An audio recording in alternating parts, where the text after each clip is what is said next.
What I'm going to do is give a relatively high-level overview of where we've got to in terms of the MiFID process. The first thing is the timetable for the implementation of the directive. Last year, the Commission proposed a new directive to change the date at which MiFID would have to be implemented. The original date was the end of April 2006. This is now to be put back to the 1st of November 2007, with Member States required to turn the directive into implementing measures into domestic laws on 31st of January 2007. That extension directive should be approved in March. Often when I speak at events like this, I then get asked the question, is that the final date for MiFID implementation? Well, it certainly is today. At the moment, I sense no appetite amongst Member States or the Commission or the Parliament to change that deadline. Although I suspect, given the delays in the Level 2 process, Member States are going to have certainly a degree of difficulty in transposing the directive and its implementing measures by the 31st of January 2007. And I would also suspect that, as has been the case with most other directives in the Financial Services Action Plan, not all Member States will bring the directive into effect on the 1st of November 2007. We'll just have to wait and see exactly how much progress individual Member States make on that. Now I want to turn to the Level 2 process, the implementing measures for MiFID, which provide much of the detail filling in what is supposed to be a high-level framework in the directive that was passed back in 2004. The Commission published official drafts of the implementing measures on the 6th of February. These drafts are now considered on a twin-track process. One track is consideration in the European Parliament. The European Parliament has 3 months to consider the measures and to produce an opinion. At the moment, the Parliament hasn't really focused on MiFID. It has its first hearing on the directive, or certainly hasn't focused on the implementing measures. It has its first hearing on the issue next week. We're going to be talking to the heads of the European regulators about the advice they provided and about what's turned up in the implementing measures. At the moment, we do not have a terribly good definition of exactly the process by which the Parliament will produce an opinion and the sorts of things which the Parliament is going to include in that opinion. We don't know, for instance, whether it is just going to simply take the form of a set of observations on the implementing measures, in particular focused on where the Parliament thinks that the Commission might have exceeded its powers in the implementing measures, or whether it's going to want to go into the substance of the implementing measures and propose a series of amendments. That will only emerge over the next few weeks. The other limb of the twin-track process is consideration in the European Securities Committee. The European Securities Committee is a committee made up of representatives of EU finance ministries, which has been discussing, or which discussed unofficial drafts of the implementing measures through last year. The Securities Committee meets next week for its first look at the official drafts, and then has meetings in March, April, May, June and July. It's not yet certain exactly when that committee, which is the one which takes the decision on the implementing measures, will have its vote. We would expect possibly it will either be in June or July to ensure, because the Parliament tends to meet roughly, or the Parliamentary Committee looking at MiFID tends to meet in the 3rd week of each month. It will probably want possibly to the 3rd week of May to look at the measures and produce its opinion, and therefore the Securities Committee can only vote after that. But the Securities Committee will be scrutinising the implementing measures. We will be making detailed drafting comments on them, although I would expect as the process goes on we will try to focus on a few key areas.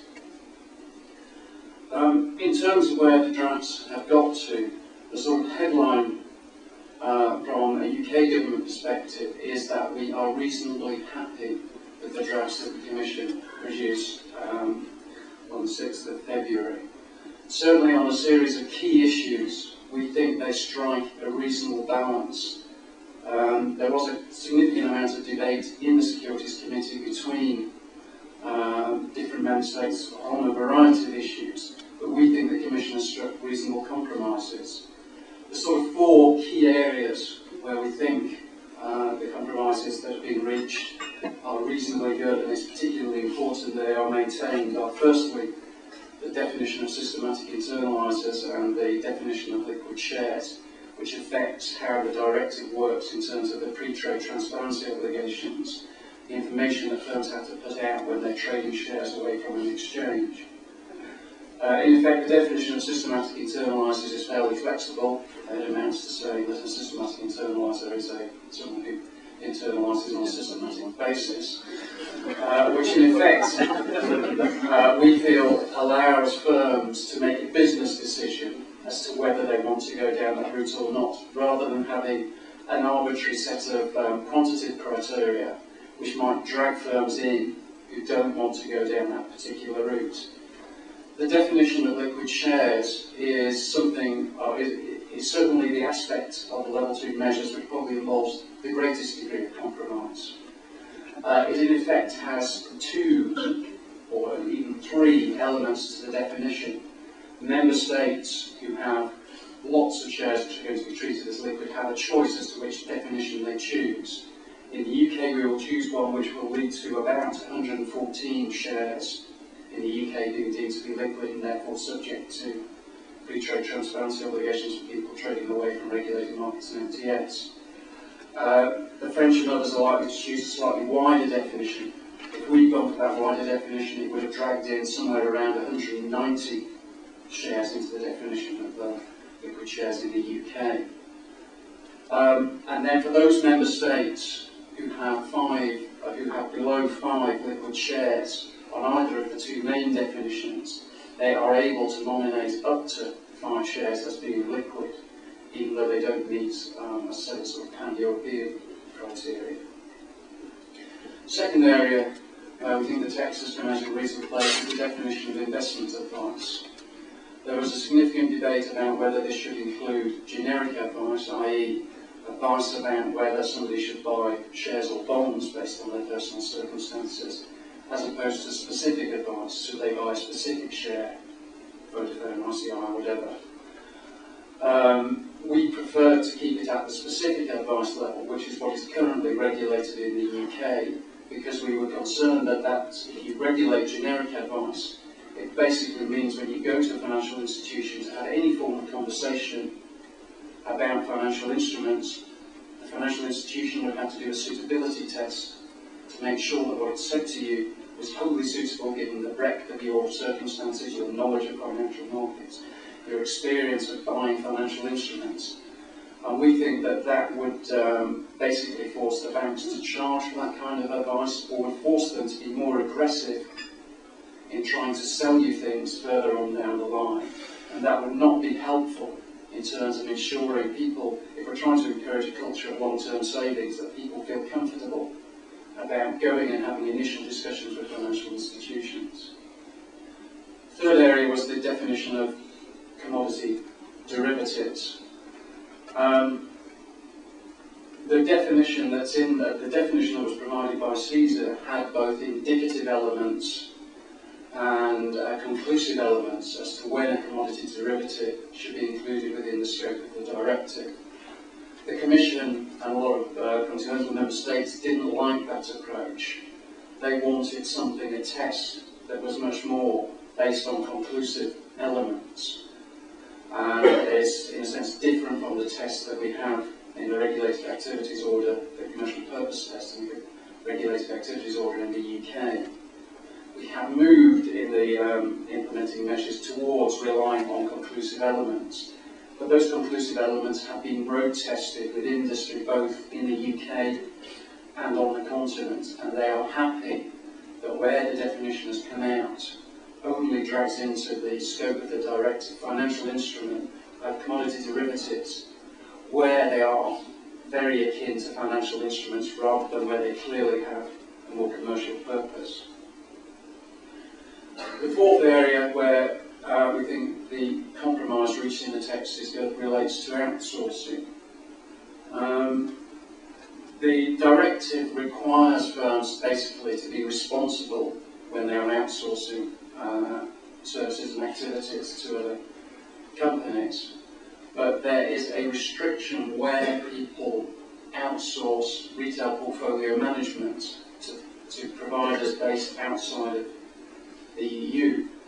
At one point in the discussions of the unofficial draft, that restriction was very restrictive. It basically said you couldn't outsource if the provider was not regulated for prudential purposes and there wasn't a satisfactory cooperation agreement between your domestic regulator and the regulator of the country to which the activity was being outsourced.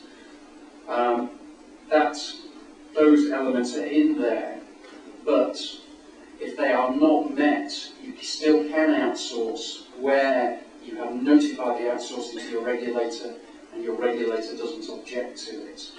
So there is a degree of restriction, but it is not complete. There will be points on which we want to press on the level 2 measures for further changes, but by and large those are at the level of technical details. Now I want to turn to domestic implementation.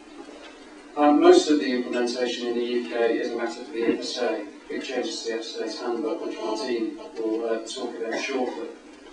However, the Treasury published a consultation document in the middle of December on changes to legislation which result from the implementation of the directive.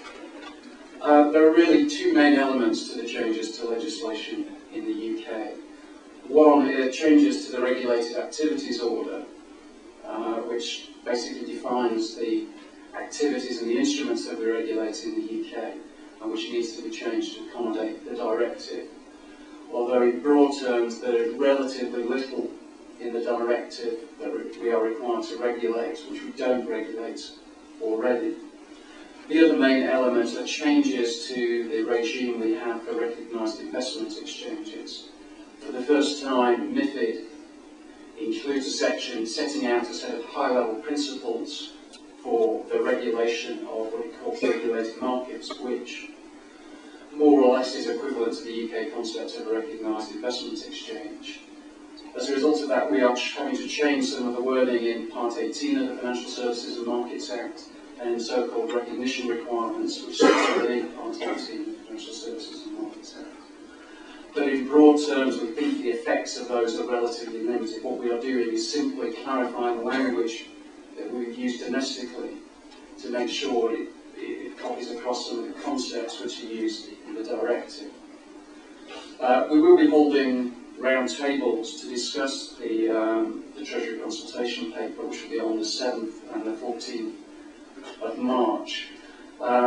Places will be relatively limited because our own conference facilities on the best in the world, but I will be sending out an email about that later, possibly this afternoon or tomorrow. The deadline for responses for the Treasury consultation is the 31st of March.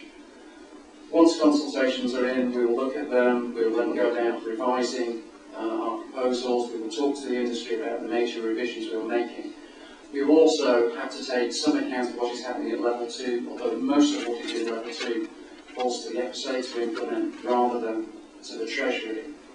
We may also need to take some account of feedback to consultations to the FSA, because that may then beg questions about what we are doing in legislation. But we would expect to be in a position to pass the appropriate legislation by the 31st